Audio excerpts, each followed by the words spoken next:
Hi, Bruce from Safiery, and it's a shout out to 79 series owners. This kit is going over to Brian Garbutt in WA, being installed by Shannon Crowhurst at Mirrabooka Auto Electrics. He does a fantastic job. And the 600 amp hours of lithium here are going behind the rear seat, so they're end to end. 5,000 watt inverter, tons of power here for Brian, who's running a full electric kitchen in the back of this unit. And Scotty is actually on the board here. So we've got two AC outs here. We're running a 15 amp, 16 amp and a 10 amp.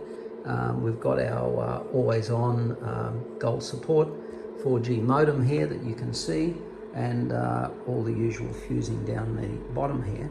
This board is only 640 wide and 600 high. 640 wide, 600 high, 141 millimeters high. Very, very compact, I have to say. How good's that?